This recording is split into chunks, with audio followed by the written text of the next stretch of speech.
everyone, and welcome to the Endocrine Content Review. So this material will be on the 4th exam, which will have the last 5 modules. It's not a cumulative exam. And so far, there are 21 endocrine questions. This, of course, is subject to change, but that is about what it's going to look like for the 4th exam. So the first thing we're going to tackle within the endocrine module is going to be diabetes. So the first place to start are people who typically get diabetes, and this is more of your type 2 natures, people with metabolic syndrome. Now, if you look here, these are people that have abdominal obesity, high blood pressure, high glucose, high lipids. Now remember, not the HDLs, it's the LDLs and the triglycerides. And these are the people that get metabolic syndrome and a bigger chance of getting diabetes. Now, before we get into diabetes, let's look at the pancreas and some of the hormones that are out of whack when you have diabetes. And so the first one is insulin. Now, as you know from the previous video, the homework videos, insulin is secreted by the beta cells in the pancreas, secondary to increasing blood sugar levels by the parasympathetic nervous system.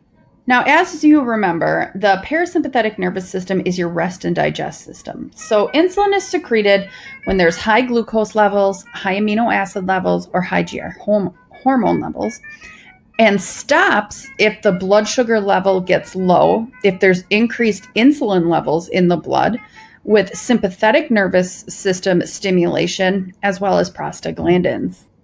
Now, the function of insulin is it turns on the membrane to allow glucose in. If you remember from the video, it's that lock and key mechanism.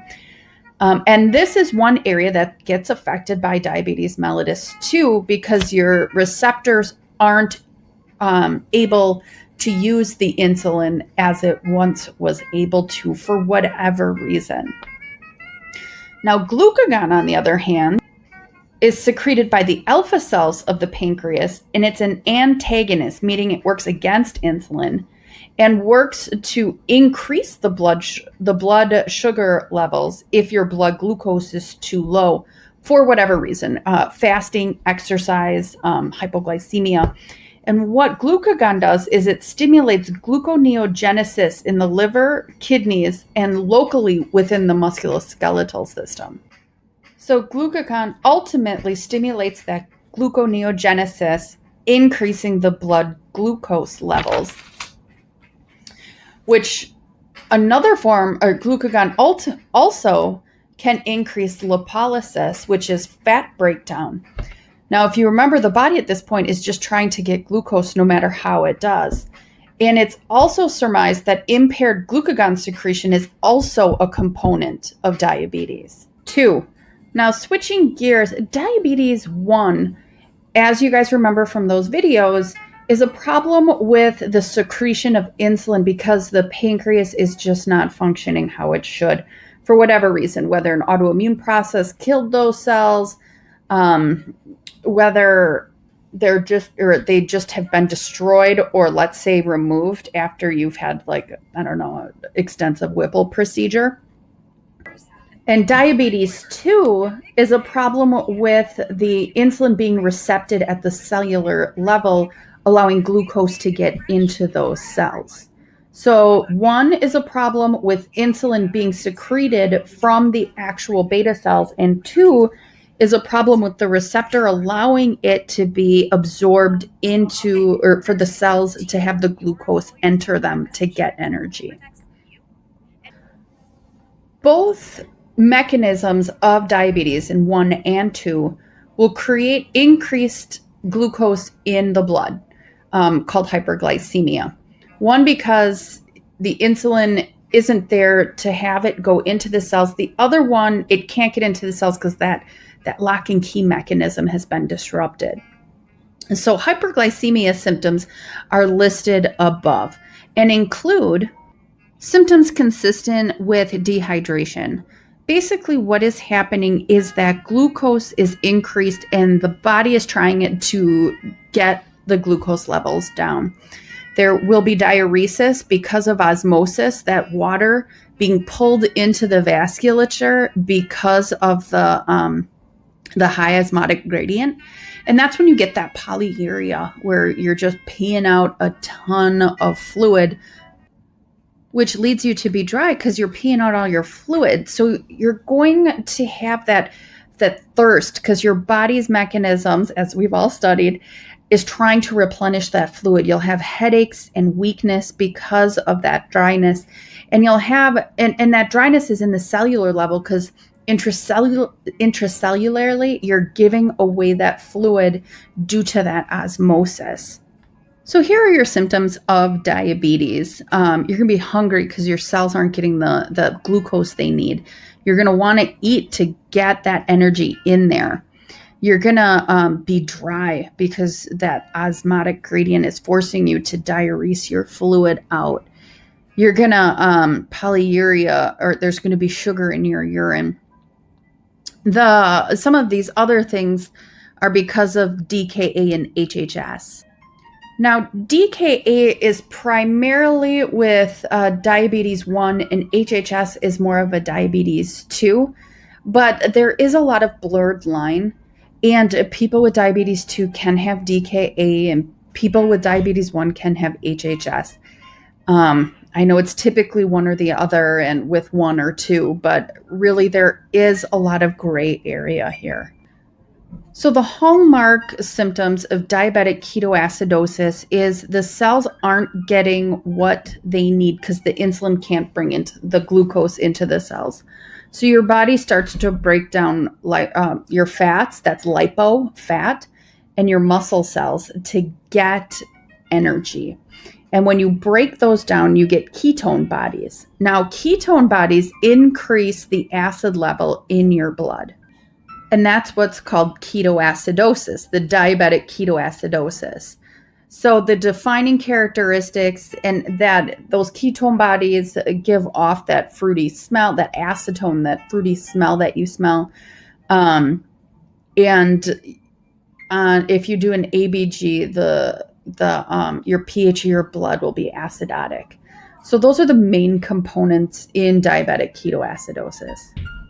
HHS, on the other hand, or hyperosmolar hyperglycemic state, is when there is so much glucose in your body that it is just drawing that fluid into such an extent that you are like on the verge of death, dehydrated. These people can get 10, 11 liters of fluid just to recover the dehydration they get from this syndrome. So patients with HHS present with severe dehydration that they've lost through the urinary system secondary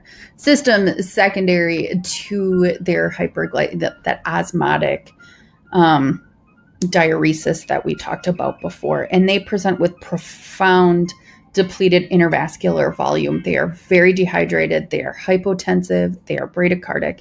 They need liters and liters and liters of fluid. And I'd just like to return to this slide because I just realized I didn't go through the hypoglycemia symptoms, which these people are profoundly hungry and they need energy because that glucose isn't getting to the cells. So they're irritable, they're hangry, they want to eat, they're sweating, they can be confused. I've had a patient say that they could see the things that they needed to do, but they couldn't put it together or speak, and they can progress into coma and death. In severe cases, or if not treated properly, such as in getting too much insulin. Now, shifting gears, we're going to look at the pituitary axis issues within the endocrine system. Now, one thing to remember, if you have pan-hyperpit, meaning every single pituitary hormone, you're going to want to start looking into like your pituitary adenomas, like what's going on in the pituitary to cause issues everywhere. So we'll start off with the individual issues. Now, hyperpituitary in the growth hormone arena is called acromegaly. And as you can see there, it's widely believed that Abraham Lincoln had this. So that's why you see the picture that way. And you can read the clinical manifestations that are listed there. Now, looking at the other way, so growth hormone deficiency, in adults, you can really struggle with, or these adults can really struggle with cardiovascular issues. Children, obviously, they fail to grow, they have delayed puberty. But in adults with long-term growth hormone deficiency, it's really the cardiovascular issues that can be one of the biggest problems. Now, moving forward to the thyroid axis, people with low or hypothyroidism, and you'll see this actually quite often, they just don't have that get up and go. They have low heart rates. They gain weight very easily. They have that non-pitting edema or that doughy looking skin. You'll check that your labs and their TSH will be high, but their free T4 will be low because of that feedback mechanism. And in infants, if this goes untreated, they can develop mental retardation. With hyperthyroidism, you can have the symptoms listed above, but one thing to remember is the difference between Graves' disease and Hashimoto's. In Graves' disease, antibodies bind to receptors and cause an increase of thyroid release, and in Hashimoto's, autoantibodies bind to the gland, causing inflammation and destruction of the gland. You know the difference in those two diseases. Moving on to the ACTH axis or cortical adrenal axis, Cushing's disease is when you're getting too much cortisol, and that's basically a steroid. So you'll have high blood sugar, you'll be more prone to infection, you're going to gain weight and retain water, and some people get moon-faced and can get what's called a buffalo hump on the back of their neck. Now, the opposite side, Addison's disease, is when you're not getting enough ACTH, or that ultimately ends up being cortisol or steroid. So these people will have weakness, they'll have hypoglycemia, they're going to have weight loss, they're going to have hypotension. Also, they'll be dehydrated, and this can ultimately cause renal collapse. Well, that sums up the endocrine module. A lot of it's going to be diabetes, obviously, but we can't forget our pituitary axis dysregulation as well. Good luck, and make sure to contact me if you have any questions.